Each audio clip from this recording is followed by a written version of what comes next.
Sejam muito bem-vindos a mais um episódio do podcast do Casal Comum. Boa. Fechou? Como é que você tá, Tainá? Ai, agora eu tô bem. Por que agora? Porque eu achei engraçado e deu uma relaxada, tava um pouco tensa. Eu fico meio tensa antes de começar. Mais um episódio aqui pra gente bater um papo. No último foi seu aniversário, não sei se você viu os comentários, mas algumas pessoas botaram hashtag chatona lá. Então as pessoas te parabenizaram. Pra você que não viu o último episódio, nosso aqui, Tainá ficou quase 50 minutos chorando, pedindo pra vocês comentarem feliz aniversário. Pode mandar atrasado também, tá? Aí no final... Eu vou responder vocês. Eu realmente não fiz isso ainda, mas tá na lista de muitas coisas que eu tenho que fazer.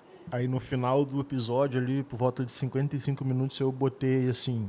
Se você chegou até o final, deixe seu parabéns e bota aqui hashtag chatona pra gente saber que você assistiu. E algumas pessoas botaram lá que você... Inclusive seu pai. Seu pai assistiu.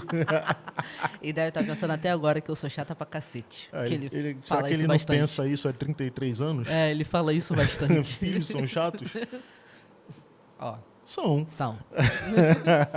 Sem exceções, tá, galera? Hoje a gente vai ter um bate-papo aqui sem pauta, porque a gente vai passar por alguns assuntos, né? Assuntos pertinentes aí ao dia a dia. E o primeiro, eu já quero chegar já, Tainá, polemizando. Lembrando que eu não faço a menor ideia de quais são as pautas Exatamente, do dia, as então, perguntas, né? vai ser surpresa. Vai lá. Só sabe que o objetivo do vídeo é gravar. Exato. Tô aqui, só vim. Tainá, Por isso que eu tava nervosa. Assim, historicamente, os casamentos, eles sempre foram por interesse. Seja sim. por interesse dos pais da mulher, no caso, né, e dos homens também, ou seja por interesse do próprio casal. Mas, historicamente, a gente sempre teve casamentos arranjados, Sim. casamentos com base em Interesse dote. muito mais financeiro do questões que políticas amoroso. também, né? Muitas famílias se juntaram politicamente para aumentar o poder, e aí é poder aquisitivo mesmo, não só aquisitivo, mas poder de de decisão, né? Sim, Questões sim, políticas político. e tal. Então, historicamente, a gente sempre teve esse tipo de casamento. A gente está vivendo hoje uma geração que está cada vez mais interessada em ganhar algo em troca, e muitos casamentos têm se pautado em benefício próprio. Esse é um tema que eu debato bastante aqui no canal, porque a intenção é a gente pensar o amor sobre uma outra perspectiva, mas a gente sabe que também não tem como desligar 100% o amor da questão financeira, da questão política e tal. Sim. Com base nisso tudo que eu acabei de falar aqui nessa grande introdução, inserindo o capitalismo aí também nesse meio, a gente precisa performar um para o outro depois de 13 anos de casados? Nossa, acho que a gente nunca nem precisou performar. 13 anos de pro casado outro. não, 13 anos de relacionamento, né? A gente casou em 2018, a gente Sim. está em 2025, 7 anos de casamento. Então a gente está meio, está chegando na meia Na ali, metade, né? Mas E aí? acho que a gente nunca nem precisou performar. Não vou dizer que nunca, porque todo mundo sabe que o início de relacionamento é uma grande performance. Venhamos a e gente convenhamos. quer convencer, né? Exatamente. Então, todo mundo no início de relacionamento, você que está namorando, está nos primeiros meses ou no primeiro ano, você sabe que você fica fazendo algumas coisas só para mostrar para a pessoa que você faz, que na real você não faz. Tem gente que nem quer dividir o lanche no primeiro encontro, mas só divide para impressionar. Exatamente. Né? Depois começa a discussão. Eu não sei se você vai lembrar, isso mas é performance, isso tá? foi pauta durante muito tempo no nosso relacionamento, que numa das primeiras vezes que o Léo foi na minha casa, eu ainda morava com os meus pais, nós fizemos uma lasanha para ele. E seu pai, é porque ele vai assistir, vou deixar registrado aqui que o meu pai dela fez é o uma melhor lasanha fazedor de mim. lasanha do mundo, venhamos Foi convenhamos. perguntado, o senhor sabe o que ele gosta. Aí, lasanha, faz uma lasanha pra ele. Aí foi feito, meu pai fez a lasanha pra ele e tudo mais. E depois disso, acho que o Léo veio comer lasanha feita por mim ou por qualquer outra pessoa. Muitos anos depois. É tipo muitos anos depois mesmo. Exato. Pode botar, colocar eu não sei uns quanto, 8, mas pode botar uns 8. Sabe? É muito tempo mesmo. Ou seja, só pra me impressionar. Exatamente. Né? E foi muito pauta mesmo do nosso Cara de relacionamento. Não vou mentir. Eu conquistei logo pelo carro-chefe da família, que é a lasanha do meu pai. Isso aí. Que minha mãe não assista esse vídeo. Mas eu acho que no início do relacionamento rola isso, não tem como. Faz parte. Você quer impressionar a É a pessoa. conquista, né? Ih, acho que alguém acordou. Ó, interrompemos a nossa programação porque a Liz acordou, né? E agora a gente voltamos aqui. demos uma engambelada. Botamos ela no quarto dela para assistir desenho. Então ela tá lá vendo desenho. Daqui a pouco ela vai vir aqui. tirar o óculos. Liz, não vai lá na sala, vê desenho. O que ela vai exato. fazer daqui a 2 minutos? De ir correndo na sala, gritando, falando que acabou o desenho, o que é outro desenho. Então, Tainá, você pegou pelo estômago o prato que seu pai gosta de fazer, que você falou, Que é o carro-chefe. que é o meu A favorito lasanha, também, sim. que é a lasanha. Mas a gente não precisa, então, performar, tirando o fato de que no início, como você falou muito bem, né, a gente tenta impressionar, e esse impressionar está diretamente relacionado à performance, né? Mas eu acho que também é a fase da conquista. Então, é um impressionar performance, mas também não é...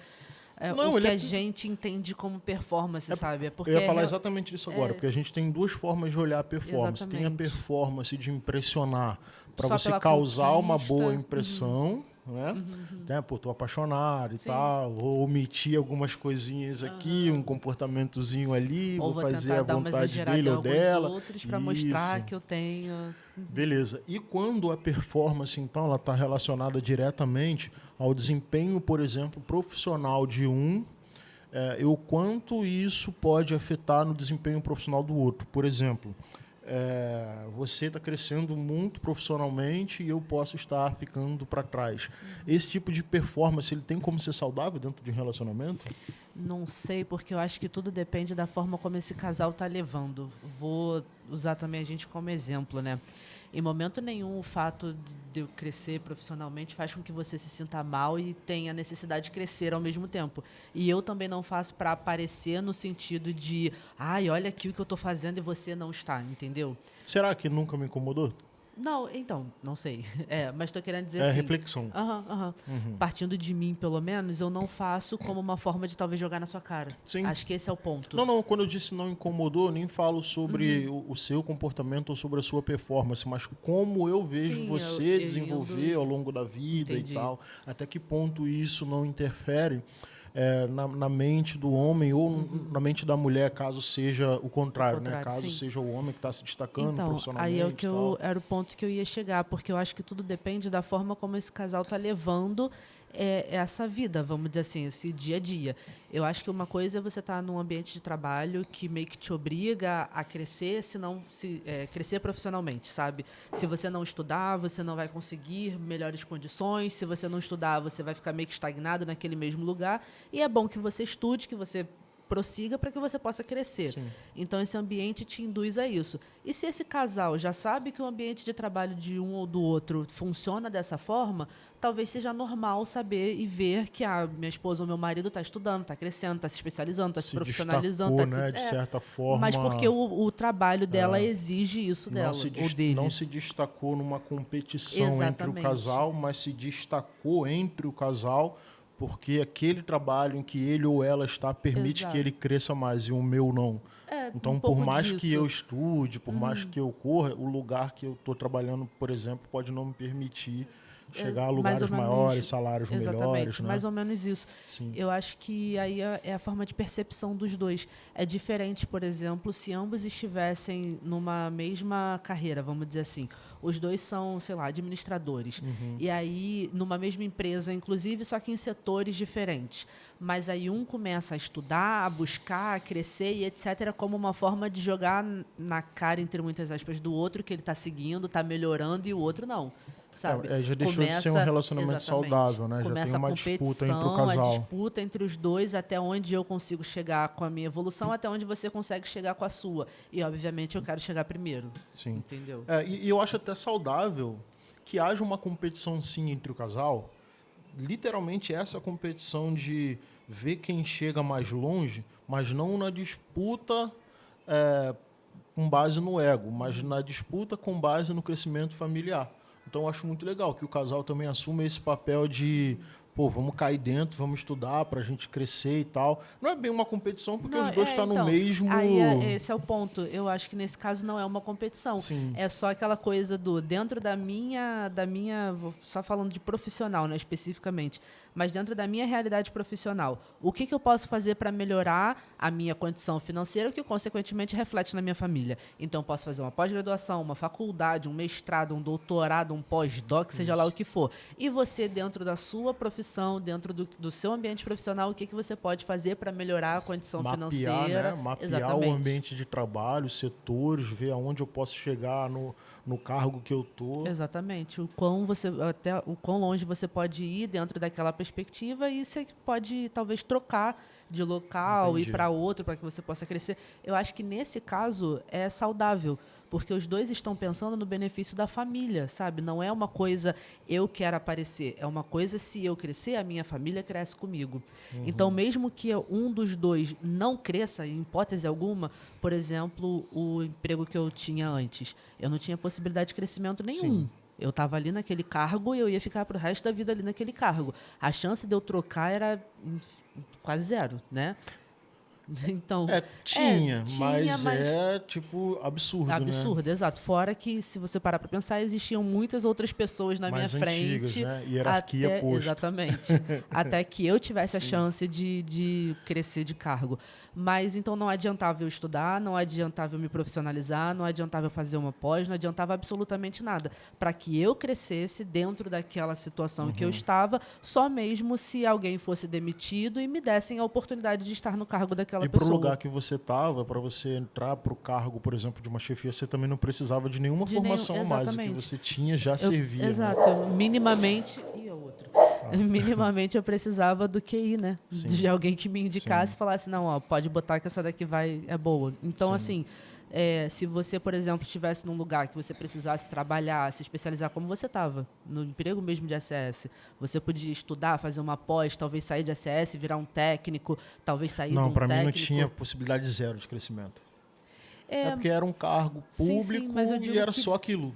Mas eu digo que dentro da Eu ia área ter que- da saúde, dentro mas da aí eu ia ter clínica... que trocar de trabalho. Sim, concordo com você, mas você ainda assim tinha algumas possibilidades ali dentro, entendeu?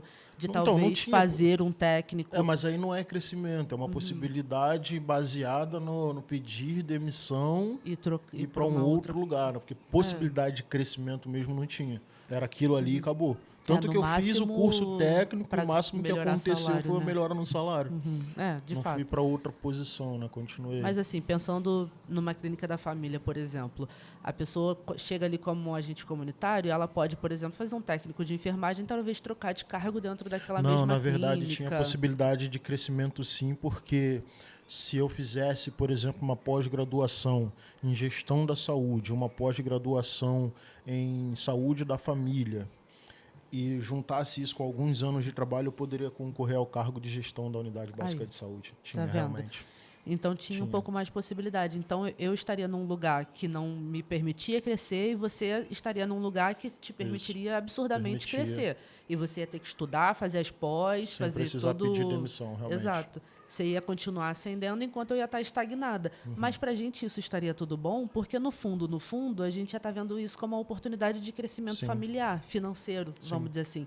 Não me deixaria mal ver você indo e eu não indo, entendeu? Porque também dentro da minha realidade não tinha muito que eu pudesse Sim. fazer para crescer. Então também tudo bem, conhecimento é sempre conhecimento. Então é bom estudar independente de qualquer coisa. Mas se for pensar só pelo lado profissional, não tinha motivo de eu estudar. Sim. Está entendendo? Eu acho que nesse contexto de possibilidade, eu não vejo problema realmente o casal pensar, se você tem a possibilidade, vai você e me deixa aqui. Sim. Mas quando isso deixa de ser saudável, quando passa a ser meio que uma competição interna, eu preciso ser melhor do que aí ele... a gente vai terminar em algum momento. Exato. Vai terminar em algum momento. Porque isso vai gerar uma briga desnecessária. Na verdade, não. Se essa competição ela vai para o campo da competição individual entre o casal para saber quem chega mais longe, não é que vai virar uma discussão sem necessidade. Ela vai ser uma discussão provocada pelo ego e pela vaidade. Exatamente. Né? Inclusive, esse é o ponto dessa discussão na internet, que eu acho que é uma discussão válida, mas eu acho que, ao mesmo tempo, ela é uma discussão que a gente fica no campo do e se, que, por exemplo, que são a comunidade masculina na internet que debate, mas eu vou crescer, vou casar, vou construir bens e se eu separar, a mulher leva metade. Leva metade, Eu acho que essa discussão é válida, porque eu acho que a gente tem que discutir algumas coisas no sentido que ambos estejam protegidos de forma igual. E eu acho que a forma que você escolhe casar, tipo comunhão parcial de bens, comunhão total de bens, isso vai influenciar lá na frente, né? Mas eu acho muito difícil entrar já nessa discussão que você traz agora, que eu acho muito importante, que é a questão da disputa individual e o que isso pode provocar como negativo para o casal. É porque é isso, por mais que você realmente corra o risco de perder bens, que eu acho que é o que faz parte se você construiu junto, você também não tem certeza se isso vai acontecer. Sim. Por isso que fica no campo do e se. A gente está aqui agora com o nosso relacionamento, né, saudável, eu acho extremamente saudável o nosso relacionamento. A gente se entende, a gente tem os nossos objetivos, conquistamos já um monte de coisas juntos, né? Exatamente. E eu espero que a gente conquiste muito mais. Mas a gente não sabe se quando a gente separar a gente vai ter esse problema. Porque fica no campo do e se. E é isso que eu gosto de discutir aqui no canal, principalmente para os homens que nos assistem. Sim. Porque tem muitos homens que deixam de entrar no relacionamento porque eles não pensam nem no e se. Para eles já vai dar errado. É isso aí. Entendeu? Eu não vou conseguir encontrar uma mulher que seja parceira. É, Eu vou mas encontrar uma mulher que vai me dar uma volta. certo, pelo contrário, Entendeu? né? É isso, tem essa questão do e se der certo. Agora, também entrar num relacionamento baseado no, não, vou fazer uma comunhão, sei lá, aqui que eu construo o meu, ela constrói o dela e tal, para quando dar ruim, se der ruim, ninguém toma prejuízo. Tu também não está entrando no relacionamento pelo afeto, pelo Não, vínculo, você já pelo está amor. pensando lá na frente. Entendeu? Você até quer se relacionar, mas você vai criando uma Sim, casca assim que você não se permite nem se apaixonar pela pessoa que você está. Exatamente. E eu acho que aí Com também medo de é se o. frustrar, né? Aí eu acho que também é outro ponto, né? Porque realmente quando você entra no relacionamento pensando não na performance, mas no amor mesmo, como você começou falando, você falou que antigamente as pessoas casavam por com base no interesse, sim. Então, mas quando o interesse é puramente sentimental, quando você está disposto a dar sentimento e a receber sentimento, essas outras questões ficam completamente de fora, porque o interesse dos dois é o sentimento, entendeu? Exato. Então, quando você está num relacionamento por amor, por paixão, porque você gosta da pessoa, consequentemente você esquece que o que você construir, a pessoa vai ter 50%. Exato. E tem uma coisa que eu acho muito legal, assim, dentro desse contexto de disputa de bens, né? Que eu vou levar para uma outra área agora, que a gente já conversou, que é o seguinte. Eu entrei nesse relacionamento nosso sem nada. Você também. Sim. Né? A gente foi para uma casa alugada, depois a gente comprou a primeira casa, compramos o nosso carro, compramos, enfim. O que eu penso dessa divisão de bens lá na frente? Que é o que você já sabe, que eu já falei contigo, a gente já conversou sobre isso algumas vezes, mas não exatamente da forma que eu vou falar agora. Todos os bens relacionados a imóveis, né? Eu não vou botar o carro como um bem, porque o carro não é um imóvel, É um prejuízo. Né? O carro é um passivo, né? É passivo ou ativo? Passivo. Passivo. É um passivo no relacionamento. Ele só tira dinheiro da gente, né? Mas o que eu penso?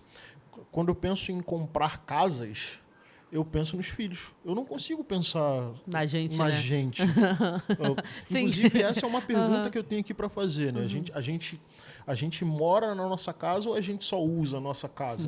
A gente já vai entrar nisso. Tá. Mas é exatamente isso que eu penso. Por quê? Quando eu disse que eu entrei nesse relacionamento sem nada, eu lembro que eu saí para minha vida adulta sem nada. Eu não tive um pai que deixasse alguma coisa para mim, né? Eu não sou herdeiro, não sou infelizmente, gostaria de trabalhar na empresa do meu tio. Se você, por um acaso, é algum parente milionário nosso, deixa um oi aqui, tá? A gente tá meio precisado de ter sua ajuda. Eu ainda estou esperando o momento que a Tainá vai olhar nos meus olhos e vai falar assim, filho, você passou no teste, eu sou milionário. Eu tô esperando, eu mesmo. Tô aqui, tá? Esse tempo todo eu só tô aqui por esse momento, brincadeira. Exato. Então, assim, todo o trabalho que eu faço, quer dizer, o trabalho da vida, de correr atrás, é óbvio que eu penso e a gente pensa no nosso conforto. Mas eu acho que no final de tudo, pelo menos para mim, eu não quero deixar os meus 2 filhos na vida adulta, na mesma condição que eu entrei. Exatamente. Eu acho que a gente compartilha desse pensamento. Eu acho que eu já falei isso para você.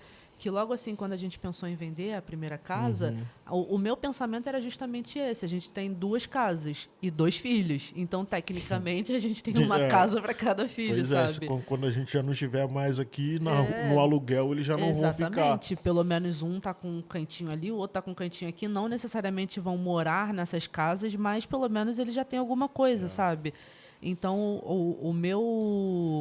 a minha questão de não querer vender a primeira casa, num primeiro momento, era pensando nisso, que é uma espécie de segurança. Se der errado, para onde você vai? Você tem uma casa. E uma casa que, graças a Deus... né? A gente tem para onde voltar. Exatamente. Não só isso, mas... Ficou desempregado, o financiamento aí, aqui deu ruim, não vai acontecer. Coisa, mas a gente tem uma outra casa. Tem para onde inclusive está paga. Exato, é isso que eu ia falar. A gente bloqueou conta de luz, lá não pagava água, ela tá paga. Então, assim, a hora que a gente quiser voltar, no máximo é pedir para reativar a luz, porque a casa tá zerada, entendeu? Exato. Não vai ser uma despesa pra gente. E não vai ter nenhum custo no final do mês. Né? Porque se, por exemplo, a gente perde essa casa aqui, esse financiamento por falta de dinheiro, né, é só uma suposição, se não vai acontecer, a gente vai trabalhar para que isso não aconteça. A gente está trabalhando. Muito para isso. Mas se a gente ficar, por exemplo, zerado de dinheiro e tiver que sair daqui, a gente não precisa de nenhum centavo para morar numa casa que a gente já tem. Exato. No máximo, pagar o frete, né, de mudança, de levar as coisas de volta para lá. A gente tem um carro e vai levando devagarzinho, não precisa nem pagar o frete. Sim. Mas ainda assim, eu acho que o único transtorno que a gente teria era de mudar as coisas para lá. Fora isso, a gente não teria transtorno nenhum. Esse é o ponto que eu penso. E penso também no futuro, como você falou. Na hora que a gente não estiver mais aqui, que nós não estivermos mais aqui, para falar o português correto, nós temos 2 casas para deixar para os nossos filhos, sabe? Bem ou mal, eles vão ter como se virar. E aí eu penso em aperto para eles também. Se amanhã ou depois o Felipe falar que precisa estudar aqui para o Rio de Janeiro, nós temos uma casa onde a gente pode falar, fica aqui por enquanto, entendeu? Me paga aqui, o aluguel. Ó, por favor. Mas está aqui, sua, sabe? Pode ficar à vontade. Eu acho que esse medo, né, de perder bens e tal, com o fracasso do casamento, que o fim do casamento é um fracasso, né? Eu acho que ele também, você perde muito ele quando você tem filho. Porque quando você tem filho, você para de pensar em você. Em você, pois é. Você começa a pensar no seu filho. Exatamente. Pô, cara, eu quero que meu filho Mas tenha ainda uma assim, casa. Eu acho que independente disso, mesmo quando nós não tínhamos, se bem que nós sempre tivemos filho, porque sempre teve o Felipe, mas mesmo quando nós não tínhamos a Liz, e pelo fato do Felipe ter a mãe, a casa da mãe, as coisas da mãe, então nós tínhamos também essa segurança de que desamparado 100% ele não vai ficar, porque ele tem as coisas da mãe dele também, né? Tem uma outra casa também que está fechada lá. Tem todo o lado dele de lá, da família, onde ele vai também poder recorrer. Mas, pensando então especificamente só nós dois, nós nunca tivemos esse pensamento de se separar, o que vai acontecer, entendeu? Porque na nossa cabeça, muito pelo contrário, a gente faz de tudo para não separar. Exatamente. Sabe? Eu acho que é por isso que esse que é o diferencial. É você entrar no relacionamento com a certeza de que você não quer o fim dele, que você quer que ele dê certo pro resto da vida. Pode acontecer muita coisa? Pode. O que teoricamente é natural, vida, né? Exato. Não faz o menor sentido a pessoa entrar num relacionamento pensando... Já entrar com o pé atrás, né? Atrás, exato. Isso é meio louco. Pelo acontece, contrário. Cara. Tem gente que já entra em relacionamento fazendo contrato. Sim. Acho meio louco isso, mas tudo bem. Eu acho que são formas de defesa. Pessoas que têm muito dinheiro, elas tendem a fazer isso mesmo. É forma de defesa? Mas se a gente for pensar na questão do afeto, do vínculo, do amor e tal, não faz o menor sentido. Exatamente. Ao mesmo tempo que eu também me reconheço como alguém que tem um pensamento que é extremamente romântico, né? Porque a vida mudou também. Né? E as pessoas realmente estão com o pé atrás. A gente vive uma outra geração. Eu tenho percebido isso na internet, né? As pessoas não querem nem casar. Não querem, as pessoas não querem casar. E elas têm o direito de não quererem casar. A questão é, por que você não quer casar? Exato. Você não quer casar porque você escolheu não casar, ou só porque alguém medo. Colocou na tua cabeça que casamento não é bom. É só pelo medo, talvez, de, não, vai me tirar tudo, entendeu? Pois é isso.